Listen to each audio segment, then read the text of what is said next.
వారసత్వం అంటే వరుసగా అందిపుచ్చుకునేది వారసత్వం అని మనం అనుకుంటాం కదా. వరుసగా అందిపుచ్చుకునేది వారసత్వం అంటే రెండు రకాలు. ఒకటి ప్రాకృతి సిద్ధంగా మనకు దొరికినటువంటి ప్రాకృతిక వారసత్వం. కొండలు, కోనలు, వాగులు, వంకలు, నదులు, చెట్లు, పుట్లు, పిట్లు అన్ని కూడా కలిపితే మనం ఏమంటాం? అది పర్యావరణం అంటున్నాం. ఆ పర్యావరణం అంతా కూడా ప్రకృతికి సంబంధించి సహజ సిద్ధంగా మనకు అంది వచ్చిన వారసత్వం.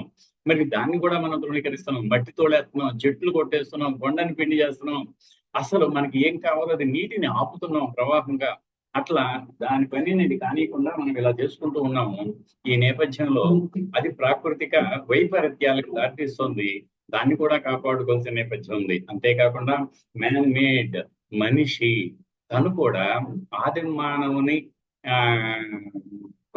అక్కడి నుంచి ప్రారంభించి ఆధునిక యుగం వరకు జరిగిన ఈ అభివృద్ధి కానివ్వండి, వికాసం కానివ్వండి, దాశరథి గారు చెప్పినట్టుగా ఈ మానవ పరిణామ క్రమంలో రాలిన ఎన్నో అన్నట్టుగా మరి ఈ పరిణామాన్ని మనం చక్కగా అర్థం చేసుకుంటే మానవుడు కూడా తన మేధస్సును ఉపయోగించి అనేక రకాలుగా అటు కేవలం కట్టడాలే కాదు, మనో మేధస్సును కూడా వాడి ఒక పక్క సంగీతం, మరో పక్క సాహిత్యం, మరో పక్క నైపుణ్యం. ఒక రైతునే తీసుకోండి మీరు, తాళ్ళు పేనటం ఎంత అద్భుతమైన కదా. తాళ్ళు పేనటమే కాదు, కేవలం వ్యవసాయం చేయటం. ఆయన అగ్రికల్చర్ బేస్ చేసాడా మీరే చెప్పండి? కాదు కదా. అదిగో అలా ప్రకృతి సిద్ధంగా అనేక ఆట పాటలు కూడా అలాగే అలుపు సొలుపు లేకుండా వాళ్ళంతట వాళ్ళే కైగట్టి అప్పటికప్పుడు సృజన చేశారే, వాళ్ళు ఎంతో గొప్పవాళ్ళు కదా. అలా వచ్చినవి రాను రాను రాను రాను మొట్టమొదటేమో జానపద, ఆ తర్వాత గిరిజన, ఆ తర్వాత మళ్ళీ క్లాసికల్, ఇలా మూడు రకాలుగా మానవ మేధో సంపత్తికి సంబంధించిన కనిపించని వారసత్వం అంటే పుస్తకం తెరిస్తే కానీ మనం అక్షరాలు చదువుకోలేనట్టుగా మానవ మేధస్సులో ఉండేటువంటి ఆ ఆలోచనలు, తాత్వికత, మ్యూజిక్, డ్యాన్స్ ఇవన్నీ చేస్తే గానీ మనకు కనిపించవు. కానీ చేయటానికి నేర్చుకోవటానికి ఒకరు చెప్పాలి. ఒకరు చెప్పే ముందు అదిగో ఆ ప్రక్రియలో ప్రారంభం నుంచి కొత్త కొత్త పోగడలను జోడించి ఇదిగో ఇది భారతీయ భారత్ అంటే మనం ఉదాహరణకు ఒక నాట్యం అనుకుందాం. మనం భరతుణ్ణి నాట్యం చేస్తారు, అది కూడా క్షణంలో పుట్టింది కాదు. అలాగే వేలాది గిరిజన నృత్యాలు ఉన్నాయి, క్షణాల్లో పుట్టినవి కావు. వాళ్ళు అసలు రాయకుండా పాడే పాటలు ఉంటాయి, వాటిని ఆసుకవిత్వం అంటాం మనం ఈనాడు. అలా మీకు కలుపు పాటలు ఉంటాయి, కోతల పాటలు ఉంటాయి, దంపుడు పాటలు ఉంటాయి, ఎన్ని ఉన్నాయి. ఇలా చెప్పుకుంటూ పోతే చాలా ఉంటుంది. కాబట్టి రెండు రకాలుగా వారసత్వం అనేది గత కాలం నుంచి మనం అందిపుచ్చుకున్న వారసత్వం అది రెండు రకాలు ఉంటాయి. ప్రకృతిక, రెండు మానవ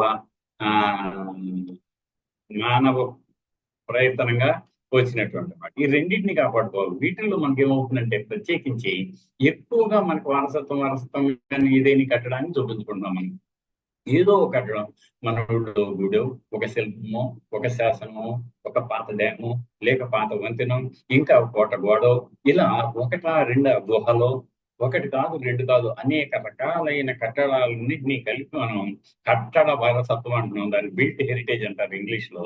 అలా ఇవి రెండు రకాలు ఉన్నాయి. కానీ ఇవి ఉన్నాయి కదా ఎప్పటి నుంచో, వాటి గురించి మనం ప్రత్యేకించుకొని ఎప్పటి నుంచో వస్తున్నాయి కదా. అంటే ఆలయాలు జీర్ణమైనప్పుడు దాన్ని పునరుద్ధరిస్తారు. అలాగే ఇళ్ళు కూడా కొంచెం శిథిలమవుతుంటే మనం బదిలపరుచుకుంటాం. అనేది ఏంటంటే మానవ జీవన వికాసంలో పునరుద్ధరణ, నవీకరణ కూడా భాగాలుగా మారాయి. అది ఒక ఎత్తు అయితే, మనం 1919, 1940, 40-45 మధ్య జరిగినటువంటి ఈ రెండు ప్రపంచ యుద్ధాలు, గతంలో కూడా ఎన్నో యుద్ధాలు జరిగాయి. పల్లవ నంది వర్మ, రెండవ నంది వర్మ, అతను వచ్చి వాతాపి పట్టణాన్ని సర్వనాశనం చేయటమే కాదు, మొత్తం అగ్నికి దగ్ధం చేసి వెళ్ళిపోయాడు. కొలనుపాక 3 సార్లు అగ్నికి దగ్ధం అయింది. అది హిందూ రాజ్యమే, దాడి చేసిన వాళ్ళు హిందువులే. ఇలా ఇక్కడ హిందువుల జైన్ల అని కాదు, ఒక రాజు మరో శత్రువు, అదిగో వాళ్ళిద్దరి మధ్య ఉన్నటువంటి ఆ అంతులేని వింత దూరం అలా సర్వనాశనానికి దారితీశాయి. ఇప్పుడు అంతో ఎంతో ఖర్చు పెట్టుకొని నిర్మించిన ఒక అత్యద్భుత కళా కౌశలం ఉన్నటువంటి ఒక కట్టడం అలా నెలకొల్తుంది. బమియాన్ చూడండి మీరు. బమియాన్ 208 అడుగులు ఎత్తున్న అతి పెద్ద రాక్కట్ట బుద్ధుని బొమ్మని కర్కశంగా స్థిరంగా అది మన గొళ్లకు కూల్చేశారే తాలిబాన్లు, అలా ఎన్నో జరుగుతున్నాయి కదా. ఎట్లా మరి ఇలా వదిలేస్తే వీటిని కాపాడుకునే బాధ్యత మనకు ఉంది కదా అని అనుకుని ప్రపంచ దేశాలలో 1959లో ఒక ఆలోచన వచ్చింది. వచ్చినప్పుడు కొన్ని దేశాలు ఒక కూటమిగా ఏర్పడ్డాయి. అవన్నీ కూడా ఏం చేశాయంటే, ఎందుకు ఏర్పడ్డాయంటే అప్పుడు ఈజిప్ట్ లో అస్వాన్ డ్యామ్ అని పెద్ద డ్యామ్ కడుతున్నారు. ఆ డ్యామ్ లో 2 దేశాలకు సంబంధించిన అతి పెద్ద శిలా విగ్రహాలు కొన్ని గుహలు పోతుంటే వాటిని 60 టన్నుల ముక్కలుగా కోసి సుదీర తీరానికి తరలించి ఎగువన నీటి ముంపు నుంచి వాళ్ళు 1962 ప్రాంతంలో చేయగలిగారు. మనకు కూడా ఇక్కడ Nagarjuna Sagar, Srisailam project reservoir, Mylavaram dam వీటన్నిటిలో కూడా మనం నీటి ముంపుకు గురైన దేవాల తరలింపు, నేను ఒక వ్యాసం కూడా రాశాను, నీటి ముంపు దేవాల తరలింపు.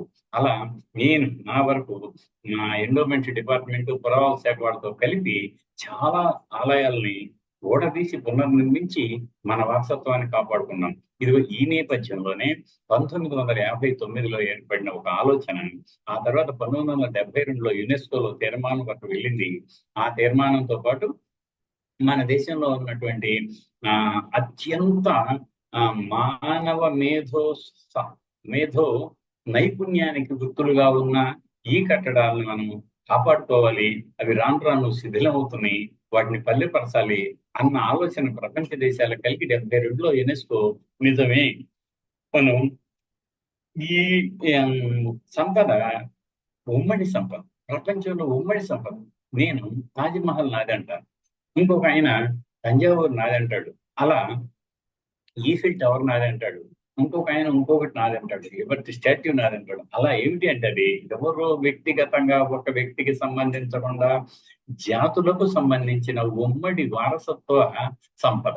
మరి అలాంటప్పుడు ఉమ్మడి వారసత్వ సంపద ప్రపంచ వ్యాప్తంగా అనేక దేశాల్లో అందరూ క్రాస్ గా, నేను శ్రీలంక పోయి అక్కడ మాన్యుమెంట్ చూడొచ్చు, శ్రీలంక వాళ్ళు ఆఫ్ఘనిస్తాన్ వెళ్ళొచ్చు, ఇలా అన్నిటినీ ఆహ్లాదకరమైనటువంటి వాతావరణంలో అత్యద్భుత కట్టడాలను, శిల్పాలను పరిశీలించి తన్మయత్వం చెంది, ఓ మన పూర్వీకులు ఇంతటి గొప్పవారా, మరి మనం కూడా కనీసం అవి కట్టకపోయినా వాటిని బదిలిపరచుకోవాలి కదా అన్న స్పృహ కలుగుతుంది అన్న నేపథ్యంలో అనేక కార్యక్రమాలు జరిగాయి. ఆ తర్వాత 1979 తర్వాత 82, 83లో ఒక మూమెంట్ వచ్చింది. ఏమిటంటే అప్పటికి కొన్ని సభ్య దేశాలు ఉండే యునెస్కోలో, ఆ తర్వాత యునెస్కోలో సభ్య దేశాలన్నీ పెరుగుతూ వచ్చాయి. అవన్నీ కూడా నిజమే, ఈ ప్రతిపాదన బాగానే ఉంది అని అనుకున్నారు. ఎక్కడైనా సరే ఏదేని ఒక కారణం చేత ఒక కట్టడానికి ముప్పు ఏర్పడితే, ఒకవేళ కారణం ఏమీ లేక ప్రకృతి సిద్ధంగా కాలానుగుణంగా అవి కొంచెం శిథిలమైతే నువ్వు వెళ్తే ఇక వాటిని ఎలా కాపాడుకోవాలి అనుకోవడానికి యునెస్కో ఒక ప్రత్యేకమైనటువంటి పథకాన్ని ప్రారంభించింది. దాన్నే వరల్డ్ హెరిటేజ్ మాన్యుమెంట్ అని అంటారు అన్నమాట. అలా మాన్యుమెంట్ కావచ్చు, సైట్ కావచ్చు. సైట్ అంటే ఒక ఆర్కియలాజికల్ సైట్ అంటారు, మాన్యుమెంట్ అంటే ఒక కట్టడం అంటారు. ఇవి రెండూ కాకుండా మళ్ళీ ప్రకృతి సిద్ధమైనటువంటి సుందర్బన్స్, అదిగో అలాంటి వాటిని కానీ, ఇంకొక చోట అటు ప్రకృతి ఇటు మానవ కృతకం రెండు కలిపి ఉంటాయి, వాటిని మిక్స్డ్ కేటగిరీ అని 3 రకాలుగా వర్గీకరించారు. మరి వాటిని ఎలా ఎంపిక చేయాలి అంటే, ఇది ప్రపంచ వారసత్వ కట్టడాల స్థలాల జాబితాలో చోటు దక్కించుకోవాలి అని అంటే మనకి ఎలా చేయాలి అంటే, దానికి ఒక క్రైటీరియన్ ఉంది. ఏమిటా క్రైటీరియన్ అంటే, అవి 10 రకాల క్రైటీరియన్లు ఇచ్చారు. ఎలా 10 రకాలు ఇచ్చారు? దానికి ఏం చేశారంటే, వాళ్ళు మానవ మేధస్సు అంటే యూనివర్సల్ ఎక్సలెన్స్ అంటారు. A building which reveals the human skill of universal excellence. అది అలా కొన్ని రకాలు ఇచ్చారు, అటు శిల్పపరంగా, వాస్తుపరంగా, ఎస్థెటిక్ సౌందర్యపరంగా, ఇలా 10 రకాల క్రైటీరియన్స్ ఇచ్చారు. మళ్ళీ అలాంటిది ఎక్కడ లేదని కానీ, లేక దానికి పోటీ ఏది లేదని కానీ ఇలాంటి కార్యక్రమాలు చేశారు. ఆ జాబితాతో మన దీంట్లో సరే మిగతా ఈ ప్రపంచ వ్యాప్తంగా చూస్తే ఇప్పటి వరకు 1200 ఉన్నాయి. ఆ 1200లో మన దేశానికి వచ్చేసరికి మీకు 42 ఉన్నాయి అన్నమాట. ఈ 42 ప్రాపర్టీల్లో మనం అనుకున్నట్టుగానే 32 ఈ కట్టడ సాంస్కృతిక స్థలాలు, కట్టడాలు అయితే 7 ప్రకృతి సిద్ధంగా ఉన్నటువంటి స్థావరాలు, 1 మిక్స్డ్ కేటగిరీ, 2 కలిపినటువంటి అన్నమాట. అందువల్ల ఈ వీటన్నిటిని కూడా అటు ఆర్కియలాజికల్ సర్వే ఆఫ్ ఇండియా వాళ్ళు మేనేజ్ చేస్తూ ఉంటారు, లేక సంబంధిత న్యాచురల్ సైట్స్ అయితే ఫారెస్ట్ డిపార్ట్మెంట్ కానీ పార్కులు కానీ చేస్తూ ఉంటారు అనమాట. అలా ఇవన్నీ కావాలి అంటే మనం ఏదైనా మన ఊళ్ళో ఒక పెద్ద మాన్యుమెంట్ ఉందంటే దాన్ని తీసుకెళ్లి వారసత్వ జాబితాలో ఉదాహరణకి రామప్పే ఉంది. రామప్పని మనం ఇంత అద్భుతమైందని అనుకుంటాం కదా, ఇది కూడా ప్రపంచానికి తెలియాలి కదా. ఆ జాబితాలో ఉంటే సూపర్ల సంఖ్య పెరుగుతుంది, దేశ విదేశాల నుంచి రప్పించవచ్చు, స్థానిక ఆదాయ వనరులు పెరుగుతాయి అన్న ఉద్దేశంతో రామప్పను ప్రతిపాదించాలి అని అన్నప్పుడు సంబంధిత రాష్ట్రం ఆర్కియలాజికల్ సర్వే ఆఫ్ ఇండియా ద్వారా world heritage centre and France లో ఉంటుంది, దానికి పంపాలి. అక్కడ నిపుణులు పరిశీలిస్తారు, పరిశీలించి వాడు తనిఖీకి వస్తారు. తనిఖీకి వచ్చినప్పుడు ఇదిగో ఇలా కాదు, ఇదిగో దీన్ని ఇలా చేయండి అని అప్పుడు మాత్రమే మీరు అర్హత సాధిస్తారు అని అంటారు. అలా చేసినప్పుడు దాన్ని తాత్కాలిక జాబితాలో చోటిస్తారు. తాత్కాలిక జాబితాలో చోటు ఇచ్చినప్పుడు వాళ్ళు మరిన్ని సూచనలు చేస్తారు. ఇదిగో వీటిని మీరు అమలుపరిచినట్లయితే దీన్ని మనం ప్రపంచ వారసత్వ కట్టడాల జాబితాలో చోటు దక్కించుకోవడానికి ఎంపిక, అదిగో ఆ ఎంపికలో మేము పెడతాము అంటారు. అప్పుడు దేశాలన్నీ కూడా ఎందుకు ఇది ప్రతిపాదించారని మన దేశం చెబితే ఇదిగో దాన్ని అందరూ అంగీకరించి ఓటింగ్ పెడతారు. ఓటింగ్ ద్వారా మాత్రమే మనకు 2022లో మనకి రామప్పకి వరల్డ్ హెరిటేజ్ స్టేటస్ వచ్చింది. నేను ఆ ప్రక్రియ అంతా కూడా పార్టిసిపేట్ చేసి చూశాను అనమాట. అలా దాన్ని చేసేది ఎవరు అంటే archaeological survey of India. Criteria for selection, ఇదిగో to represent a masterpiece of human creative genius. అదే ఇది మేధో నైపుణ్యానికి ప్రతీక అని. అట్లా important interchange of human values over a span of time. అంటే అనేక మంది అక్కడ అక్కడ తిరుగుతూ ఆ ఇంటరాక్షన్ లో ఏర్పడి ఇట్లా మొత్తం కలిపి మనకి ఏం చేశారు, ఒక 10 క్రైటీరియాని ఇచ్చి ఈ క్రైటీరియాలో ఒక్కొక్కసారి ఒక్కొక్క విషయం, మరోసారి 2 విషయాలు, మరోసారి 3 లేక 4, అలా ఏ అంశం దీన్ని ప్రపంచ వారసత్వం అదే అవుట్ స్టాండింగ్ యూనివర్సల్ వాల్యూ అంటారు. దానికోసంగా నిపుణుల కమిటీ ప్రతిపాదించిన తర్వాత డోజియర్ అంటే సమగ్ర నివేదికను తయారు చేస్తే అది వాళ్ళు పరిశీలించి కొన్ని మార్కులు వేసి అప్పుడు ఈ ప్రక్రియను చేపట్టి విజయవంతంగా ఎంపిక చేస్తారనమాట. దాని తర్వాత ఇక దీనికి మళ్ళీ అడ్వైజరీ బాడీస్ ఉంటాయి, వరల్డ్ హెరిటేజ్ కమిటీ ఉంటుంది, ఇక్రోమ్ అని, ఐకోమోస్ అని, IUCN అని, వీళ్ళంతా కలిపి ఏం చేస్తారంటే ఒక్కొక్క అంచెలంచెలుగా వాటిని పరిశీలిస్తారు. వరల్డ్ హెరిటేజ్ మనం ఇందాక అనుకునే పూర్తిగా ఉండేవి అయిపోతాయి ఎంపికలో, కానీ టెంటేటివ్ లిస్ట్ తాత్కాలిక జాబితాలో చేరడానికి ఏమిటంటే నామినేటింగ్ వరల్డ్ హెరిటేజ్ సైట్స్ ను ముందు నామినేట్ చేస్తారు. నామినేట్ చేసిన తర్వాత ఆ రిపోర్ట్ చూసి వాళ్ళు మళ్ళీ సూచనలు ఇచ్చినాక వాటిని తాత్కాలిక జాబితాలో పెడతారు. అంటే ప్లాట్ఫారం మీద బండి ఉన్నట్టే గాని బండికి సిగ్నల్ రావడానికి కొంత సమయం పడుతుంది అన్నట్టుగా వాటిని చేస్తూ ఉంటారు. దాని తర్వాత మనం ఇప్పుడు చూసాం కదా, భారతదేశంలో మన దేశానికి వస్తున్నాం. ఈ వచ్చే ముందు నేను ఒక మాట చెబుతాను. అసలు వారసత్వాన్ని ఎందుకు పరిరక్షించుకోవాలి? అవసరం ఉందా? అసలు ఈనాడు ప్రతి వాళ్ళు రియల్ ఎస్టేట్ కానీ బిజినెస్ చేసుకునేవాడు కానీ కేవలం వాళ్ళ డబ్బు సంపాదన వాళ్ళ కేవలం కుటుంబం వరకే పరిమితంగా అవుతున్నారు. కానీ ఏనాడన్నా మన ఊళ్ళో ఒక ఎప్పుడో పెట్టిన గుడి ఉంది, వెళ్ళి చూసి వద్దామా? అక్కడ ఏమిటో శాసనం ఉందంటే కదా, అది ఇది అర్థం కాలేదు, తెలుసుకోవడానికి ప్రయత్నం చేద్దామా? ఏమిటా శిల్పం, ఎంత అందంగా చెక్కారు, అది మనం పెన్ను కొట్టుకొని చక్కగా రాయలేకపోతున్నామే. ఆనాడు శిల్పి ఎంత అద్భుతంగా ఊర్లీతో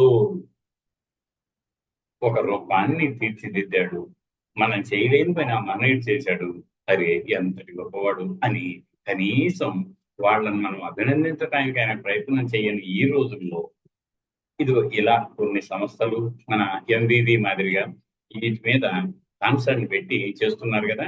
అలా ఎందుకు చేస్తారు, అసలు ఎందుకు పరిరక్షించాలి అంటే 4 కారణాలు ఉన్నాయి. ఒకటి, మనం ఏం చేయాలి, గతం యొక్క వైభవ ప్రభావాలకు ప్రతీకలుగా ఉన్న ఈ స్థలాలు కట్టడాల యొక్క చరిత్ర తెలుసుకోవాలి.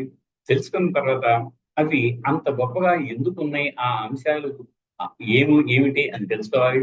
ఆ మనుషులు ఎవరు, కారకులు ఎవరు, ప్రేరకులు ఎవరు, ఏ బిల్డింగ్ మెటీరియల్స్ వాడారు, ఇంత అద్భుతమైన సాంకేతిక నైపుణ్యాన్ని వీళ్ళు ఉన్నపళంగా ఇచ్చారా లేక ఎప్పటి నుంచో పెంచుకున్నారా అది. ఆ తర్వాత ఇది ఇంతకాలం ఎలా నిలబడగలిగింది, దాని వెనుకున్న సాంకేతికత ఏమిటి అని తెలుసుకోగలుగుతాం. అలా తెలుసుకున్నప్పుడు మనం మరోసారి అభినందించడానికి పూనుకుంటాం. తర్వాత మరి మనం ఏం చేయాలి, బాధ్యత గల పౌరులుగా మనందరికీ తెలిసిందే. భారత రాజ్యాంగంలో క్లాస్ 51 అని ఒకటి, 49 ఒకటి, 54 ఒకటి, రెండు ఉన్నాయి. అవి రెండు కూడా మనం మన వారసత్వాన్ని పరిరక్షించుకునే బాధ్యత కూడా ప్రతి పౌరుడి మీద ఉంది అని ఆనాడు అంబేద్కర్ మహాశయుడు మనకి తెలియజేశాడు. దాన్ని ఎంతమందిని చూస్తున్నాం మనం? ప్రతిజ్ఞలు కూడా మన ఘనమైన వారసత్వాన్ని మనం కాపాడుకోవాలని ప్రతిజ్ఞ చేస్తాం విద్యార్థిగా. రేపు అదే కట్టడం ఎక్కడైనా అడ్డం వస్తే, అదే స్థావరం ఎక్కడైనా పక్కనుంటే దాన్ని కలుపుకుందాం, పడగొడదాం, దానికి ఆనించి ఇంకొక కట్టాన్ని నిలుదామని అనుకుంటున్నాం. కానీ అవగాహన లేక మనం విధ్వంసాన్ని సృష్టిస్తున్నాం. అదిగో ఆ నేపథ్యంలో మనం ఏం చేయాలంటే, ముందుగా వాటి యొక్క గొప్పతనాన్ని తెలుసుకొని మనం మరొకరికి తెలియజేయాలి. ఆ తర్వాత తరానికి అందించాలి. పిల్లకాయలు తీసుకెళ్లి మనం ఒక్కొక్కరికి ఇవన్నీ గైడెడ్ టూర్స్ ఏర్పాటు చేయాలి. దాని మీద గోడల మీద పిచ్చి రాతలు రాయకుండా ఉండాలి. ఇంకా అవి ఇప్పటికే పడిపోవడానికి సిద్ధంగా ఉంటే వెంటనే పడిపోయేటట్టుగా మన చర్యలు ఉండకుండా నిలువరించగలగాలి. ఇలా అనేక రకాలైనటువంటి ఇంకా వీటి గురించి నలుగురికి మనం తెలియజెప్పాలి. తద్వారా వచ్చే ఆదాయంతో వాటిని పరిరక్షించడానికి కొంత ఖర్చు పెట్టి మళ్ళీ మునుపటి వైభవాన్ని, జవసత్వాల్ని ఆ శిథిల కట్టడాలకు మనం అందించవచ్చు అన్నటువంటి కార్యక్రమాలకు మనం కూడా బాధ్యులం కావాలి అన్నదే ఈ ప్రపంచ వారసత్వ దినోత్సవ సంబరాలు, వేడుకలు. వేడుక ఎందుకు చేసుకుంటున్నాం? అయ్యో, మనం చిన్న పండగనే వేడుక చేసుకుంటాం. కానీ ఇది తరతరాలుగా ఎప్పటి నుంచో ఇప్పటి వరకు నిలబడి ఉన్న మానవ మేధో వికాసానికి గుర్తు కదా. మరి దాన్ని మనం కాపాడుకోవాల్సిన అవసరం కదా అని అనుకుంటాం అన్నమాట. ఇది ఇంతవరకు. మరి ఎవరు కాపాడతారు? దీనికి ఏమైనా చట్టాలు ఉన్నాయా? నిజం చెప్పాలంటే మన ఊళ్ళో ఉన్న గుడి 500 ఏళ్ల నుంచి ఉంది. దాన్ని కాపాడటానికి ఏ చట్టం లేదు. ఎందుకు లేదు? అది అందరికీ సంబంధించింది. అయ్యో, గుళ్ళో నీళ్లు కారుతున్నారా అని అన్నప్పుడు అందరూ కలిసి దాన్ని బాగు చేస్తారు. అయ్యో, గుడి బండలు కుంగిపోయినరా, స్తంభం మురిగిపోయింది అన్నప్పుడు ఎవరు, ఏ ప్రభుత్వం రాలేదు. అందరూ కలిసి ఉమ్మడిగా చేసుకుంటూ ఉంటారు. మరి అది ఎందుకు పొరబడిన మనలో స్వార్థం పెరిగి మనకి ఎందుకు, అసలు దేవుడితో ఏం పని, లేదంటే ఆ కట్టడంతో మనకేం పని అని చుట్టూ ముళ్ళకంపలు పెరిగి ఆలయాలన్నీ కూడా వెక్కిరింతలకు గురవుతున్నాయి. వాటిని మనం నిజంగానే సీరియస్ గా తీసుకోకపోతే మనం మనంగా అస్తిత్వాన్ని చెప్పుకోలేము. మానవుడు ఈ రకమైన క్రూర జంతువుల కంటే గొప్పవాడని ఎలా అనుకోగలుగుతాడు చెప్పండి, వాటిని పట్టించుకోకుండా. అట్లా మన భారతదేశంలో ఏమొచ్చినాయి అంటే, ఇట్లా పురావస్తు శాఖ, రాష్ట్ర పురావస్తు శాఖ, కేంద్ర పురావస్తు శాఖలు వీటిని ముందుగా మాన్యుమెంట్ ని 2 రకాలుగా అంటే రాష్ట్ర స్థాయి, జాతీయ స్థాయిలో పెంచుకుంటారు. అవి కాకుండా కొన్ని చోట్ల మున్సిపాలిటీలు కూడా వారసత్వ జాబితాగా మెయింటైన్ చేస్తూ ఉంటాయి. మరికొన్ని సందర్భాల్లో గ్రామాలు, మరికొన్ని సందర్భాల్లో ఇండివిడ్యువల్స్, ఒక్కొక్క ప్యాలెస్ ఒక్కొక్క రాజా కింద ఉంటుంది. వాళ్ళ అనువంశిక వారసులు వాటిని మెయింటైన్ చేస్తుంటారు. ఇలా అనేక రకాలుగా స్థలాలు కానీ, కట్టడాలు కానీ సొంతమై ఉంటాయి. ఇంకా మనకి ఇప్పుడు భారతదేశంలో ఏమున్నాయి, ఎలా ఉన్నాయి అనుకోవడానికి 1904 సంవత్సరంలో, అంటే 1857లోనే 58లోనే మనకి ఏమైందప్పుడు ట్రెజర్ ట్రోవ్ యాక్ట్ అని ఒకటి, ఆ తర్వాత archaeological remains and historical monuments అని ఒక యాక్ట్ వచ్చినాయి. అవి కొంచెం పెద్దగా అయ్యాయి సార్, 2 minutes అయిపోయాయి. ఆ తర్వాత ఇలా మనం అంతా అయిన తర్వాత ఈ యాక్ట్లను ఏం చేస్తున్నాయి, దానికి సంబంధించినటువంటి అంటే ఏమిటి, వారసత్వం అంటే దాన్ని ఎలా ప్రిజర్వ్ చేసుకోవాలి, దానికి నష్టం కలిగిస్తే శిక్షలు ఏమిటి అని ఎన్ఫోర్స్మెంట్ సంబంధించిన విషయాలన్నీ కూడా ఈ యాక్ట్ లో ఉంటాయి. ఇది సమయం కాదు కాబట్టి, అంటే ఏమిటంటే వీటన్నిటిని పరిరక్షించడానికి చట్టాలు ఉన్నాయి. ఆ చట్టాలు ఇప్పుడు స్వార్థపరుల చుట్టాలయ్యాయి. అది తెలిసిందే మనకి. ఏం చేస్తాం, ఏం చేయలేం. మనం చాలా తక్కువ మంది ఉంది. ఈ తక్కువ మంది ఏం చేయలేం, కానీ చేయొచ్చు కూడా. మహాత్మా గాంధీ ఒకే ఒకడు, గౌతమ బుద్ధుడు ఒకే ఒకడు, వర్ధమాన మహావీరుడు ఒకే ఒకడు. అలాగే అనుకుంటే మనకి ప్రవక్త మొహమ్మద్ ఒకే ఒకడు, జీసస్ క్రీస్తు ఒకే ఒకడు, గురు గోవింద్ సింగ్ కూడా ఒకే ఒకడు. చూశారు కదా, ఎంతమంది ఒకే ఒకరు ఉద్యమం అయి ఒక్కొక్క బిందువు సింధు అయిందన్నట్టుగా మనలో ఇలాంటి ఆలోచనలు ఉండి అందరూ కలిస్తే దానికి ఏముంటుంది. అలా మనం అందరం నిజంగానే మాన్యుమెంట్ దగ్గరికి మనం వెళ్తాం, బంధువులను తీసుకెళ్తాం, స్నేహితులను తీసుకెళ్తాం, పిల్లలను తీసుకెళ్తాం, విద్య విద్యార్థులకు వాటి గురించి అవగాహన కల్పించి వాటిని కాపాడుకోవాలనే ఆ ఆ ఆ చిన్న తత్వాన్ని చిన్నప్పుడే బోధించడం, అలా అన్ని చేయగలిగితే ఇలా అన్యాక్రాంతం కావు. తర్వాత ఏమంటాం మనం, కూలిపోవు. సో కాబట్టి ఇది ఈ నేపథ్యంలో నేను కూడా బాధతోనే చెబుతున్నాను. ఇప్పటి వరకు 2000కు పైగా గ్రామాలు తిరిగాను నేను ఆంధ్ర తెలంగాణలో. ఊరూరికి పోతే నేను పొంగానే గుర్తుపడతారు, ఎందుకంటే అప్పుడప్పుడు పేపర్లో రాస్తాను కదా అన్న ఉద్దేశంతో. వాళ్ళు పొయ్యాను అంటే చాలా గౌరవం ఇస్తారు. చాలా చోట్ల విగ్రహాలను వెనక్కి తిప్పి బట్టలు తుక్కుంటున్నారు. మరికొన్ని చోట్ల శిల్పాన్ని వెనక్కి తిప్పి హాయిగా కూర్చొని పేపర్లు చదువుకుంటున్నారు. కొన్ని అయితే అద్భుతమైన స్తంభాలని టీ కొట్లు నిట్టాళ్లుగా వాడుకుంటున్నారు. ఇలా చూస్తే ఆశ్చర్యమిస్తుంది. కానీ మేము చేసిన ప్రయత్నాలన్నిటికీ కొంచెం ఆదరణ లభిస్తుంది. ప్రతి వాళ్ళు అయ్యో ఈ చరిత్ర ఇంత గొప్పదా, మా ఊరికి ఇంత గొప్ప చరిత్ర ఉందా, అయ్యో ఈ శిల్పం మా ఊరు సంతకమా అని ప్రతి వాళ్ళు ఓన్ చేసుకుంటున్నారు. ఇప్పుడిప్పుడే అవగాహన పెరుగుతుంది. మరింత పెరగాలని అనుకుంటూ నేను 2000 గ్రామాల్లో అన్నిట్లో కాదని 2000 గ్రామాలు తిరిగితే 54 గ్రామాల్లో వాళ్ళంతటి వాళ్ళు ఒక గుడినో, ఒక అప్పటి శిల్పాన్నో, శాసనాన్నో, కట్టడాన్నో వాళ్లే బాగు చేసుకుంటున్నారు, శుభ్రం చేసుకుంటున్నారు, మళ్ళీ గడ్డి పెరగకుండా చూసుకుంటున్నారు, కూలిపోకుండా చూసుకుంటున్నారు. 54 గ్రామాలు 2000 సార్లు అనిపించింది నాకు. అలా అంటే బాగా దప్పికైనప్పుడు కొంచెం ఒక్క గొప్ప నీళ్ళు ఎవరైనా ఇస్తే మనకి ఎంత ప్రాణం లేసేస్తుందో, నాకు ఈ 54 గ్రామాల వాళ్ళు ఎవరి వాళ్ళు ప్రభుత్వం ఒక చూడకుండా చేసుకుంటున్నారే అన్నంత ఆనందం ఉంటుంది. దాని తర్వాత ఒక్క నిమిషం.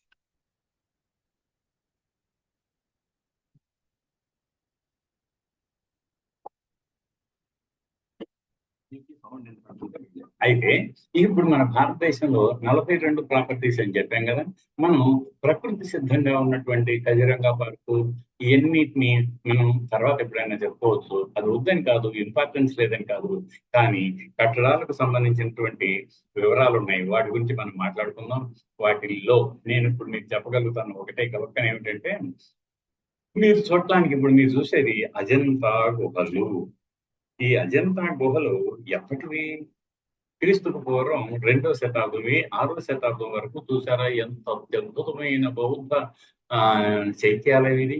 మధ్యలో స్తూపం ఉంది, స్తూపం మీద బుద్ధుని బొమ్మ ఉంది, ఆయన ఒక సందేశాన్ని ఇస్తున్నాడు. అటు ఇటు వరుసల్లో స్తంభాలు ఉన్నాయి. స్తంభం ఒక్కొక్కటి అలా చిటికేస్తే మాయగా తయారైనాయా అని అన్నట్టున్నాయి. కానీ మానవుడు ఉలి తీసుకొని ఎదురుగా తొడుచుకుంటూ మరుచుకుంటూ తొడుచుకుంటూ మరుచుకుంటూ ఇలా తీర్చిదిద్దాడా, అదే ఇది ఒక వుడ్తో తయారు చేసినట్టుగా ఉంది కదా అని అనుకుంటాం. ఇది ఔరంగాబాద్ జిల్లాలో ఉన్నాయి. మొత్తం అక్కడ మీకు 29 గుహలు ఉన్నాయి. చాలా ఎత్తైన కొండ మీద, అది హార్స్ షో టైప్ లో ఉంటాయి.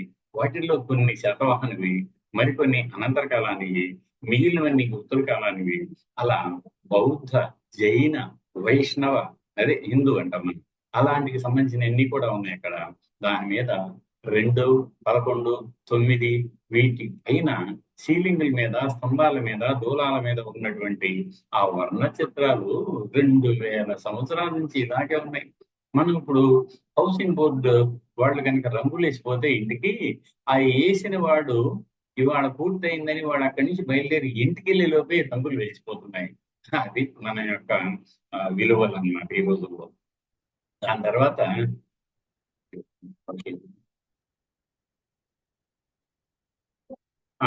నెక్స్ట్ మీకు ఆగ్రా ఫోర్ట్. ఇది 1953లో. ఆగ్రా అంటే మనందరికి తెలిసిందే కదా. అది యాక్చువల్ గా ఒకటి కాదు, బాబర్ ప్రారంభించాడు, అక్బర్ దాన్ని విస్తృతపరిచాడు. ఆ తర్వాత వచ్చిన రాజులు కూడా, మొఘల్ చక్రవర్తులు కూడా దాన్ని అత్యంత అద్భుతంగా తీర్చిదిద్దారు. ఆ తీర్చిదిద్దటంలో వాళ్ళు చూపించినటువంటి ఆనాటి కట్టడ నైపుణ్యానికి ప్రతీకగా ఉంటుంది. ఏమన్నారు సారు? నేను వెళ్తాను. మిగతా పర్లేదా? అలాగే అలాగే నేను వస్తాను. నేను చేస్తాను.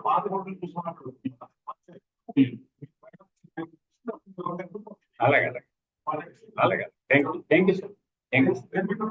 రేపు ఇక్కడే ఉంటుంది సిటీ.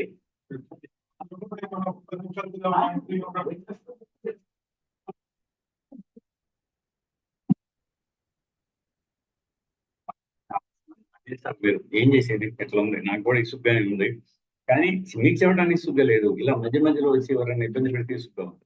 సో ఇది ఆగ్రహపోతు అన్నమాట. దయచేసి ఎప్పుడన్నా మీరు అటు పరంగా పోయినప్పుడన్నా చూడండి, విడిగా పోయి చూడండి. ఆ రాయి ఎంపికలో కానీ, చక్కగా తీర్చిదిద్దటంలో కానీ ఈ వాస్తు అప్పటి వరకు ఉన్న భారతీయ వాస్తుకు భిన్నంగా ఒక కొత్త కోడలు వస్తే మన ఇంట్లో వంటలు కూడా మారతాయే. అదిగో ఆ రకంగా అప్పటి వరకు ఉన్న మన కట్టడాలు వేరు, ఆ తర్వాత మొఘల్ చక్రవర్తులు వచ్చిన తర్వాత వాళ్ళ కట్టడాలు వేరు, వాళ్ళ డిజైన్లు వేరు. ఇవన్నీ కూడా ఏమనిపిస్తుందంటే మరి కాలంలో వచ్చే మార్పులకు ఇది ఒక సంకేతంగా అని అనుకున్నాం. తర్వాత ఎల్లోరా ఇందాక మనం అజంతా చెప్తున్నామే, ఎల్లోరాలో కైలాసనాథ దేవాలయం ఉంది. దాన్ని అత్యద్భుతంగా మొదటి కృష్ణుడు అనే ఆయన 8వ శతాబ్దంలో తీర్చిదిద్దాడు. పై నుంచి కొండను తొలసి కిందకి వచ్చేటప్పటికి అత్యద్భుతమైన ఆలయం రూపుదిద్దుకుంది. మామూలు మాట కాదు. దానికి గోడలు ఉన్నాయి, దానికి తలుపులు ఉన్నాయి, దానికి మండపాలు ఉన్నాయి, దానికి గర్భాలయం ఉంది, దానికి అన్ని ఉన్నాయి. కప్పు కూడా ఉంది, నేల కూడా ఉంది. ఆ గోడల మీద, స్తంభాల మీద, దూలాల మీద, కప్పుల మీద ఎన్ని రకాల చిత్రాలు, ఎంతటి హావభావ ప్రేరక రూపాలు, వాటన్నిటిని ఎవరు తీర్చిదిద్దారు? మనుషులే. సమయం లేదు కానీ దీని గురించి ఒక రోజు చెప్పుకోవచ్చు అన్నమాట. అలా మీరు ఈసారి దయచేసి ఎల్లోరా గుహలను కూడా దయచేసి చూడండి. ఇది ఔరంగాబాద్ డిస్టిక్ లో ఉంది. 1983 సంవత్సరంలో దీన్ని కట్టడాల జాబితాలో చేర్చారు. ఈ ఎల్లోరా గుహలు కూడా హిందూ, జైన, బౌద్ధ అనేక రకాలైనటువంటి మతాలకు సంబంధించిన, ఈ 3 రకాలే ప్రధాన మతాలకు సంబంధించిన మతపరమైన కట్టడాలు ఉన్నాయి. వాటిల్లో అత్యద్భుతమైనటువంటి శిల్పాలు ఉన్నాయి, శివుని రూపాలు ఉన్నాయి. మళ్ళీ రావణాసురుడు శివ, దాని కైలాస, షేకింగ్ ఆఫ్ కైలాస అంటారు, అద్భుతంగా ఉంటుంది. అదే కాదు, మీకు అసలు గజలక్ష్మి అంటాం, ఇంకా అద్భుతంగా ఉంటుంది. పక్కట 2 అర్ధనారీశ్వరుడు ఇంకా అందంగా ఉంటుంది. సప్తమాతలు 7 నిలబడి వయ్యారంగా ఉప్పు సొంపులతో నిలబడిన తీరు అలనాటి యువతుల నాజూకుతనానికి అద్దం పడుతున్నాయి. 1 కాదు, 2 కాదు. దాని తర్వాత ప్రపంచం 7 వింతల్లో ఒక వింత మన భారతదేశం సొంతం చేసుకుందని ప్రపంచ దేశాలు కొనియాడుతున్నాయే, అదే తాజ్ మహల్, ముంతాజ్ మహల్. ఆవిడ మన షాజహాన్ భార్య మరణించగా ఆమె అందాన్ని ముగ్ధుడైనటువంటి షాజహాన్, అయ్యో ఎలా మర్చిపోయేది నేను ఆవిడ్ని, ఆమె చనిపోలేదు, ఆమె మరో రూపం ఎత్తింది. అదిగో ఆ రూపమే ఈ తాజ్ మహల్, ముంతాజ్ మహల్ అని. తాను జీవిత కాలంలోనే తను మరణించే వరకు దూరంగా ఒక కిటికీలో నుంచి అనుదినం తాజ్మహల్ చూస్తూ చూస్తూ చూస్తూ తన జ్ఞాపకాలని అలా పదిలపరుచుకున్నాడు. అది ఒక జ్ఞాపకాల ప్రవాహం. దీనికి ఎంత అద్భుతమైనది ఉందంటే, మనం ఇది ఒక హిందూ దేవాలయం, ఇవన్నీ మనం అలాంటి వాటి జోలికి వెళ్ళొద్దు. ప్రస్తుతం ఏముందో దాని వరకు దాని అందనందాలను, కట్టడ నైపుణ్యాన్ని, తీర్చిదిద్దిన ఆ డిజైన్లను ఆశ్చర్యమిస్తుంది మనకి. సరే, మనం ఎందుకు ఒక్క పనిన్నా అలాంటివి చేయలేకపోతున్నామే, కనీసం చూసి ఒక డ్రాయింగ్ చేయలేకపోతున్నామే అది అని ఆలోచిస్తే, అలనాటి ఆయన కోసంగా మీకు తాజ్మహల్ మీద అత్యద్భుతమైన వివరాలు దొరుకుతాయి. ఎంతమంది శిల్పులు పనిచేశారు, రాయి ఎక్కడి నుంచి తెచ్చారు, దాంట్లో వాడినటువంటి పొదిగినటువంటి వజ్ర వైడూర్యాలు ఎన్ని, ఆశ్చర్యం ఇస్తుంది మనకి. ఆ తర్వాత group of monuments at Mahabalipuram. Mahabalipuram అంటే మామల్ల అనేది ఆయన నరసింహవర్మన్, మొదటి నరసింహవర్మన్ బిరుదు, అతని పేరు మీద ఒక పట్టణం ఏర్పడింది. అది కొంతకాలం పల్లవులకు రాజధానిగా ఉంది. అక్కడ గుహలు ఉన్నాయి, ఆలయాలు ఉన్నాయి, తర్వాత స్ట్రక్చరల్ విడిగా కట్టిన ఆలయాలు ఉన్నాయి. ఇప్పుడు మనం చూస్తున్నవి 3 ఆలయాల సముదాయం. అది దాన్ని షోర్ టెంపుల్ అంటాం మహాబలిపురంలో. ఇంకా మహిషాసురమర్దిని గుహ, త్రిమూర్తి గుహ, ఇంకా అనేక దేవాలయాలు, టైగర్ కేవ్, ఒకటేమిటి అనేక. మీరు కనుక మహాబలిపురం వెళ్ళారు అంటే మంత్రముగ్ధులైపోతారు ఆ శిల్పకళా సౌందర్యానికి. ఎక్కడ దాకా ఎందుకు, మీకు అక్కడ ఒక 5 పంచ పాండవ రథాలు అన్నవి 5 రకాల నైపుణ్యాన్ని, ఆకారాలని ప్రతిబింబిస్తూ పల్లవుల శిల్పకళ నైపుణ్యానికి అవి ప్రతీకలుగా ఇప్పటికి కూడా ప్రపంచ దేశాల నుంచి అనేక వందల వేల మంది పర్యాటకులను రప్పిస్తున్నాయి, వాళ్ళను మెచ్చిస్తున్నాయి. దాని తర్వాత నరసింహవర్మ, మొదటి నరసింహవర్మ 1238 నుంచి 53 వరకు 15 ఏళ్ల పాటు నిర్మించిన అత్యద్భుత ఆలయం సూర్యుడికి కోణార్కులో నిర్మించినటువంటి కోణార్క దేవాలయం. ఇది కూడా అప్పుడెప్పుడో కడితే రాను రాను దాని మీద దాడి జరిగి అంటే బ్రిటిష్ వీళ్ళు కాలాపద పాని అంటారు, అది ఒక ముస్లిం పాలకుడు దాడి చేశాడు. దాని తర్వాత మళ్ళీ రాను రాను రాను ఎవరు పట్టించుకోకుండా అది శిథిలం అయిపోయింది, ఇసుకలో కూడిపోయింది. బ్రిటిష్ అధికారులు దాన్ని బయటకు తీసుకొచ్చారు. కేంద్ర పురావస్తు సంస్థ దీన్ని ఇలా అత్యంత సుందరతరంగా పునరుద్ధరించి, ఓ ఎంత అద్భుతంగా ఉంది అని అన్నట్టుగా ఆ ఆకారమే వేరు. దీన్ని కళింగ ఆలయ వాస్తు అంటాం. పూర్తిగా భిన్నంగా ఉంటుంది దాక్షిణాత్యం కంటే. ఇది 1984లో దీన్ని కట్టడాల జాబితాలో చేర్చారు. ఇక ఈ నేషనల్ గా నేను చెప్పను. దాని తర్వాత చర్చెస్ అండ్ కాన్వెంట్స్. ఇంతకు ముందు అనుకున్నాం మనం, మన భారతదేశంలో రిలీజియన్స్ ఆఫ్ ఇండియన్ ఆరిజిన్, మన మతాలు రిలీజియన్స్ ఆఫ్ ఫారిన్ ఆరిజిన్, ఇస్లాం, క్రైస్తవం, ఇవి రెండు కూడా మన దేశంలో కాళ్ళు ఉన్నాయి. ఇక్కడ వీళ్ళు కూడా లోపలికి వెళ్ళాయి, నిలబడగలిగాయి. ఇప్పుడు కూడా భారతదేశంలో సెక్యులర్ స్టేట్ గా ప్రకటించడానికి ఈ రెండు, సిక్కు మతం ఇంకా ఇవన్నీ కూడా ఒక కారణం అన్నమాట. Churches and convents of Goa. గోవాలో మీకు బెసిలికా ఆఫ్ బామ్ జీసస్ అని చాలా అత్యద్భుతంగా వాళ్ళు సుందరతరంగా నిర్మించారు. వీళ్ళు ఎవరు అంటే పోర్చుగీస్ వారు. చాలా అత్యద్భుతంగా ఉంటుంది. వీటిని కేవలం లోపలికి వెళ్తే మీకు ఆ కట్టినటువంటి తీరు, పెద్ద విశాలమైన హాలు, దాంట్లో అటు ఇటు సౌష్ఠవంతో నిర్మించినటువంటి ప్లాట్ఫారమ్స్, పైన తల మీద చూస్తే మీకు ఆ వేగన్ వాల్టెడ్ కానీ లేదా ప్లెయిన్ గా ఉన్న దాని మీద ఉన్నటువంటి ఆ పెయింటింగ్స్ కానీ, జీసస్ క్రీస్త్ అగైన్ ఆయన ఎవరు ఒక ఆయన ఒక పెద్ద మనిషి అన్నమాట. ఆయన పేరు మంచిపోయింది, క్యాథడ్రల్ ఎవరిది ఏంటది, ఒక పెద్ద ఆయన సెయింట్ జేవియర్, మహనీయుడు. దాని తర్వాత ఫతేపూర్ సిక్రీ, మనందరికి తెలిసిందే కదా. ఫతేపూర్ సిక్రీ అనేది తర్వాత ఏర్పడిన పట్టణం, కానీ అంతకు ముందే ఉంది అని అంటారు. కానీ దీంట్లో మనం చెప్పుకోవాల్సింది ఏమిటి అంటే, అంతకు ముందు అది హిందూ స్థావరంగా ఉన్నా కూడా మనకి మొఘల్ ఎంపరర్ బాబర్ అనేవాడు జల్ మహల్ అని కట్టించి కట్టడాన్ని ప్రారంభించాడు. ఆ తర్వాత మళ్ళీ మనకి అక్బర్ అనేక కట్టడాలను కట్టాడు. దాని తర్వాత ఏమైందంటే ఆయన షేక్ సలీం చిష్తి అని ఒక సూఫీ సెయింట్ పెద్ద ఆయన కూడా ఇక్కడే కొంతకాలం నివసించాడని ఈ ప్రదేశానికి అంత పేరుంది. ఇది చూస్తే కూడా మనకి సువిశాలమైన కోట గోడల్ని తలపించేలా ఎత్తుగా ఉంటుంది అనమాట. ఈ ఫతేపూర్ సిక్రీలో మీకు బులాంద్ దర్వాజా అంటాం. అదే అసలు ఆ దర్వాజాని ఎట్ట కట్టారా అనుకుంటాం. ఇతను ఏం చేశాడు అంటే, గుజరాత్ ను జయించిన తర్వాత దానికి గుర్తుగా అయిన అక్బర్ కట్టుకున్నాడు అనమాట. దీంట్లో మీకు ఏమేమి ఉన్నాయి, ఇంకా చాలా ఉన్నాయి. పంచమహల్ ఉంది, తర్వాత పెద్ద దివాన్ ఈ ఖాస్ అనే బిల్డింగ్ ఒకటి ఉంది, ఇంకా దాన్ని బులాంద్ దర్వాజా అంటాం, పెద్ద దర్వాజా అని, అనేకమైనటువంటివి ఉన్నాయి. దాని తర్వాత గ్రూప్ ఆఫ్ మాన్యుమెంట్స్ అట్ హంపీలో మీరు కన్నులు లేవని నీవు కలతపడవలదు, నా కన్నులు నీవిగా చేసుకొని చూడు అని మంచి మనసులో ఒక్కొక్క మాన్యుమెంట్ గురించి వివరిస్తుంటే మనకు కూడా కళ్ళమ్మటి నీళ్లు రావడం ఒకవైపు, ఆనంద పారవశ్యం కలగటం మరోవైపుగా ఉండేది. అయితే ఇక్కడ 144 విడి కట్టడాలన్నిటినీ కలిపి ఆ సముదాయాన్ని ప్రపంచ వారసత్వ జాబితాలో group of monuments at Hampi అని పెట్టారు. ఇది 14వ శతాబ్దం తొలినాళ్ళ నుంచి 16వ శతాబ్దం చివరి వరకు రూపుదిద్దుకున్న అనేక రకాల ఆలయాలు, మండపాలు, గోపురాలు, ఆ బజార్లు అన్నీ ఉన్నాయి కదా. అదంతా కూడా మనం చూడాలి అంటే కృష్ణాలయం ఒకటే కాదు, నరసింహాలయం ఒకటే కాదు, అచ్యుతరామాలయం ఒకటే కాదు, అజానరామాలయం ఒకటే కాదు. ఇదిగో ఈ రాజరథంలో కేసు ఒడిలో ఉన్న ఊరేగిరాగా అన్నట్టుగా ఈ రాజరథానికి 1904 వరకు పైన శిఖరం ఉండేది, అది పడిపోయింది.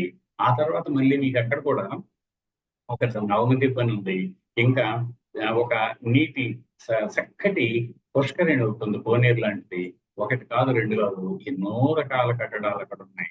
దయచేసి వాటన్నిటిని మనం చూసి ఆనందించాల్సిందే తప్ప ఇక విఠల్ టెంపుల్, ఎంత విశాలమైన శ్రీకృష్ణదేవరాయలు మనసు వెట్టి కట్టించిన అద్భుత కట్టడం అది. దాని తర్వాత ఖజురహో ఖజురహో అనగానే పున్నా కృష్ణమూర్తిని అప్పుడు వార్తలు దాదాపుగా 40 ఏళ్ల క్రితం అహో ఖజురహో శిల్ప సుందరి నిద్ర లేచింది అని ఒక బ్యూటిఫుల్ ఆర్టికల్ రాశాడండి వార్తలు ఫుల్ పేజ్. అదంతా ఆ తర్వాత ఇది 11వ శతాబ్దం నుంచి 14వ శతాబ్దం మధ్యలో దాదాపుగా 85 దేవాలయాల సముదాయంగా ఉండేది. ఇది శివుడికి పార్వతికి పెళ్ళైనప్పుడు ఆ విడిది గృహంగా ఉండేది అన్నటువంటి స్థల పురాణం కూడా ఉంది. వీటిల్లో లక్ష్మణ దేవ టెంపుల్ చాలా ఫేమస్, కందరియా టెంపుల్ చాలా ఫేమస్, ఆదినాథం దేవాలయం చాలా ఫేమస్. వీటన్నిటిని కూడా మీకు 12వ శతాబ్దానికి సంబంధించినటువంటి చేది అనే రాజు నిర్మించారు. ఈ ఆలయాలు ఎలా ఫేమస్ అయ్యాయంటే దాని చుట్టూ ఉన్నటువంటి శృంగార శిల్పాలతో ప్రపంచ ప్రఖ్యాతిగాంచి అనేక మంది అక్కడికి వెళ్ళి ఎవరు లేనప్పుడు ఈ బొమ్మలన్నింటినీ చూసి ఓహో అలాగా ఇన్ని రకాల ప్రక్రియలు ఉంటాయా అని తెలుసుకోవడానికి ఉవ్విళ్ళు లేస్తారు. ఇది అత్యంత సుందరతరమైనటువంటి ప్లేస్ అన్నమాట. ఇక్కడ ఖజురహో నేషనల్ డ్యాన్స్ ఫెస్టివల్ అని కూడా జరుగుతుంది. ఎలిఫెంటా కేవ్స్ మనందరికీ తెలుసు, బొంబాయికి 7 కిలోమీటర్ల లోపల ఉన్న ఒక చిన్న దీవిలో ఒక గుహ. ఆ గుహలో అనేక రకాలైనటువంటి శిల్పాలు ఎంత అద్భుతంగా ఉంటుందంటే దాని పక్కన ఒక బుద్ధిస్ట్ సైట్ కూడా ఉంది. ఇదిగో మనం ఎదురుగా చూస్తున్నటువంటిది మహేషమూర్తి అంటారు, సదాశివమూర్తి అంటారు. ఆ రూప లావణ్యం చూడండి ఎంత అద్భుతంగా ఉందండి. అర్ధనిమీల నేత్రాలతో ధ్యాన మగ్నుడై ఉన్న సదాశివుని రూపం ఆనాటి శిల్పి పనితనానికి ఒక మచ్చు తొనక. ఇక గ్రేట్ లివింగ్ సోలార్ టెంపుల్స్ అని ఒక 3 ఆలయాలు ఉన్నాయన్నమాట. అవి ఏమిటి అంటే, ఒకటి తంజావూర్ రాజరాజేశ్వరం అంటాం, రాజరాజ చోళుడు నిర్మించినటువంటిది. ఇది చాలా సువిశాలమైన అత్యంత ఎత్తైన ఆలయం. దాని తర్వాత గంగైకొండ చోళపురం ఆయన కొడుకే రాజేంద్రుడు కట్టాడు. ఇంకోటి ధారాసురం, అది కూడా ఈ చోళ సామ్రాట్లు కట్టినటువంటి. ఈ 3 కూడా ఒకదానికి ఒకటి పోటీ పడుతూ 3 విడివిడిగా చూడాలి, మూడింటిని కలిపి చూడాలి. అది అందుకని వాటిలో ఉండే విలక్షణ వైవిధ్య వాస్తుని అలాగే రూప లావణ్యానికి అద్దం పడుతున్న అత్యంత ఆశ్చర్యం అందించే శిల్పాలకి గుర్తింపుగా గ్రేట్ లివింగ్ సోలార్ టెంపుల్స్ అని 1987లో 2004లో వీటిని ప్రపంచ వారసత్వ జాబితా కట్టడాల్లో చోటు ఇప్పించారు. Group of monuments at Pattadakal. ఈ పట్టదకల్ అంటే ఏమిటో తెలుసా? రాజులు పట్టాభిషేకం చేయించుకునే ప్రదేశం. అందరూ బాదామి చాళుక్యులంతా ఇక్కడే పట్టాభిషేకులు అయ్యారు అన్నటువంటి ఒక విషయం ఇందులో దాగి ఉంది. వీటిల్లో నాగర ద్రావిడ వేసరని 3 రకాల ఆలయ వాస్తు శైలిలోకి ఇది అర్థం పడుతుంది. అనేక రకాల దేవాలయాలు ఉన్నాయి కట్టడకల్లో. అయ్యో మీరు కూడా దయచేసి చూసండి ఈ నేచురల్ నేచర్. సాంచి, ఆహా సాంచి అని ఆలోచిస్తే మీకు అటు శుంగులు శాతవాహనులు కంటే ముందు మౌర్య అశోక మౌర్యుడు ఆయన భార్య కలిపి స్తూపాన్ని నిర్మించారు. ఆ తర్వాత శుంగులు కొంచెం డెకరేట్ చేశారు. శాతవాహన చక్రవర్తులు ఇంకా అద్భుతంగా తీర్చిదిద్దారు. దాని పక్కనే ఇది బుద్ధ భగవాను అస్థికలను తనలో దాచుకుంటే దాని పక్కనే ఆయన ప్రధాన శిష్యులైన సారిపుత్త మొగలన్నల ధాతు అవశేషాలు ఉన్నటువంటి స్తూప 2, 3 కూడా ఉన్నాయి. అక్కడ ఒక విహారం ఉంది. అన్నిటికి మించి మీకు దీన్ని విదిశాగిరి అని అంటారు. దాని పక్కనే మొట్టమొదటి ప్రయోగాత్మకంగా గుర్తులు చేపట్టిన చిన్న ఆలయం కూడా ఉంది, అంటే బ్రాహ్మణికల ఆలయం. హుమాయూన్ టోమ్ మీ అందరికి తెలిసిందే కదా. హుమాయూన్ చనిపోయిన తర్వాత అక్బర్ తండ్రి ఆయన భార్య అయినటువంటి పేరేమిటి అంటే గమ్మత్తుగా ఉంటుంది. ఆమె ఏం చేసిందంటే 13 సంవత్సరాల తర్వాత ఆయనకి ఒక మంచి మెమోరియల్ కట్టాలి, హుమాయూన్ ఎంత మంచివాడు అని అనుకొని కింద మీద ఎంత బ్యూటిఫుల్ గా ఉంది. కింద ప్లాట్ఫారం మీద ఒక అద్భుతమైన కట్టడం, ఆ డోమ్ కానివ్వండి, ఆర్చెస్ కానివ్వండి, లోపలికి వెళ్తే ఉన్న అత్యద్భుతమైనటువంటి ఆర్కిటెక్చరల్ డిజైన్స్ కానివ్వండి, మంత్రముగ్గులు చేసుకుంది. అది కూడా శిథిలావస్థకు వస్తే ఇటీవల ఆగా కాంట్రాస్ట్ వాళ్ళు దాన్ని బాగు చేశారు. ఈసారి మీరు ఢిల్లీ వెళ్ళినప్పుడు ఈ అద్భుత కట్టడాన్ని చూడండి. అక్కడికి వెళ్ళేటప్పుడు దయచేసి ఇది ముస్లిం కట్టడం మనకెందుకు అని అనుకోకండి. ముస్లింలైనా, క్రిస్టియన్లైనా, హిందువులైనా, బౌద్ధులైనా, జైనులైనా వాళ్ళు కూడా మనుషులే. వాళ్ళకు కూడా మనసు ఉంది, వాళ్ళలో కూడా సృజన ఉంది. ఆ సృజనకు పదును పెట్టకపోతే ఇదిగో ఇలాంటి కట్టడాలు రూపుదిద్దుకునేవి కావు. చూడటంలో తప్పేముంది అయ్యా. అప్పుడు మన మనసు కూడా వికసిస్తుంది, ఇతరులను గౌరవించే ఒక ఆలోచనని మనలో పెంపొందిస్తోంది. ఇప్పుడు Qutub Minar and its monuments ఎన్ని ఉన్నాయంటే చెప్పలేము. ఇక్కడ గతంలో హిందూ దేవాలయాలుగా ఉండేవి ఉన్నాయి. ఆ తర్వాత మళ్ళీ మీకు కుతుబుద్దీన్ ఐబక్ అనే ఆయన ఒక గురువు కోసంగా నిర్మించినటువంటి ఒక పెద్ద గుర్తుగా ఆ కుతుబ్ మీనార్ అంటమే ఎంతో ఎత్తైనటువంటిది. మహమ్మద్ బిన్ తుగ్లక్ అది పైన పడిపోతే ఒకసారి ఆ తెల్లగా కనిపించేదాన్ని మహమ్మద్ బిన్ తుగ్లక్ రెస్టోర్ చేయించాడు. ఆ తర్వాత బ్రిటిష్ కాలంలో కూడా పైది రెస్టోర్ అయింది. అలా దాంట్లో రూపలావణ్యం ఎంత ఉందంటే మొత్తం యాంగిల్స్ లో ఉండి చాలా హాయిగా కొత్త రకమైనటువంటి ఒక ఆనాటికి ఆ ప్రాంతంలో ఇంత ఎత్తైన కట్టడం మరి ఎక్కడ పిలుస్తున్నారా అయిపోయింది. లాస్ట్కి వచ్చేసా. ఇది ఆ హిమాలయన్ నాకు కొంచెం ఒత్తిడి వచ్చిందండి, వెళ్తున్నాను. ఇదేమో మా Mahabodhi temple, Buddhist, only one Buddhist temple which attracts foreigners. ఇది శిలాయుగపు చిత్రాలకు సంబంధించిన భీంబేట్కా మధ్యప్రదేశ్ లో ఉంది. ఇది చంపానేర్ అండ్ పావగఢ్ అని, ఇవి మీకు ఎక్కడంటే గుజరాత్ లో ఉన్నాయి. ఇది ఒకటి కాదు రెండు కాదు, ఆర్కిలాజికల్ పార్క్. అక్కడ దేవాలయాలు ఉన్నాయి, మసీదులు ఉన్నాయి, కోటగోడలు ఉన్నాయి, అనేక రకాలైన మండపాలు ఉన్నాయి, ఎత్తైన స్తంభాలు ఉన్నాయి. ఒకటి కాదు రెండు కాదు, ఇన్ని రకాల సమాధులు కూడా ఉన్నాయి. అందుకని దీన్ని ఒక పెద్ద ఆర్కిలాజికల్ పార్క్ అన్నారు, చంపానేర్ పావగఢ్. ఇక ఛత్రపతి శివాజీ టెర్మినల్, ఇంతకుముందు దీన్ని విక్టోరియా టెర్మినల్ అనేవాళ్ళు. చూసారా, అప్పుడప్పుడే రూపుదిద్దుకుంటున్న విదేశీ కలోనియల్ ఆర్కిటెక్చర్ కి భారతీయతను జోడించి నిర్మించిన అత్యద్భుత కట్టడం ఇది. ఎంత హాయిగా ఉందో చూడండి. ఆ కట్టడానికి ఇటీవల ఛత్రపతి శివాజీ టెర్మినల్ అని పెట్టారు. ఇది మొట్టమొదట ఆ వెస్టర్న్ కోస్ట్ లో రైల్వేలు తన కార్యక్రమాలను ప్రారంభించినటువంటి ప్రదేశంగా గుర్తింపు పొందింది. అందుకు గుర్తుగా ప్రపంచ వారసత్వ కట్టడాల జాబితాలో చోటు దక్కించుకుంది. దాని తర్వాత రెడ్ ఫోర్ట్ మనందరికీ తెలుసు. ఎక్కడైతే ఎర్ర కోట మీద జెండా రెపరెపలాడుతుందో 15 ఆగస్టు నాడు, అది భారత జాతి మొత్తం ఒక్కసారి పొలకించిపోయే తరుణాన్ని మనకు అందించే రెడ్ ఫోర్ట్. దీని వెనక కూడా చాలా చరిత్ర ఉంది. మనకు మళ్ళీ అక్బర్, మళ్ళీ షాజహాన్, ఆ తర్వాత మళ్ళీ ఔరంగజేబ్ కుమారుడు. అబ్బో ఎంతో చరిత్ర ఇందులో దాగి ఉంది. దీంట్లో దివానే హాస్, దివానే ఖాన్, దివానే అని అవి ఉన్నాయి, మండపాలు ఉన్నాయి లోపల. అద్భుతంగా జంతర్ మంత్రని అలనాటి మన ఖగోళ శాస్త్రాన్ని అధ్యయనం చేయడానికి జైసింగ్ 2 అని ఆయన జైపూర్ లో నిర్మించిన కట్టడం only one of it's kind. ఆ తర్వాత హిల్ ఫోర్ట్స్ ఆఫ్ రాజస్థాన్ లో ఒకటా రెండా, ఛత్తీస్గఢ్ సారీ చోట అది ఏమంటారు, చిత్తూరుగర్ అంటేనే ఎట్లా కట్టారు, మానవులేనా అని అనిపిస్తుంది మనకి. అని మనం ప్రత్యేకంగా వెళ్ళి చూడాలి. అబ్బా రాణి కవావ్.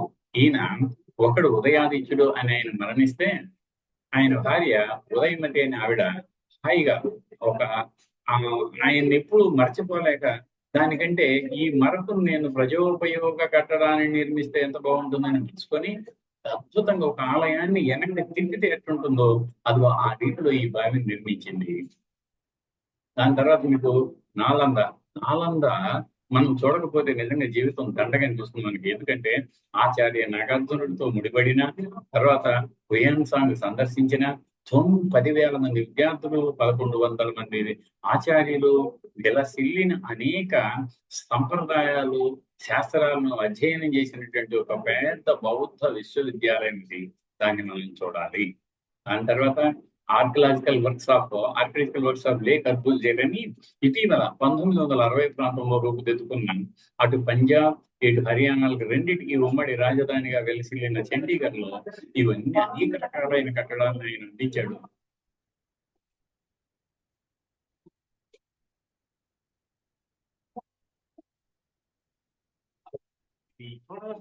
మ్యూజియం కానీ జవహర్లాల్ నెహ్రూ ప్రత్యేకంగా అభినందించాడు ఈయన్ని. ఆ తర్వాత మళ్ళీ మనకి హిస్టారిక్ సిటీ ఆఫ్ అహ్మదాబాద్, దీన్ని కూడా మనం దయచేసి చూడాలి. అనేక కట్టడాలు ఉన్నాయి.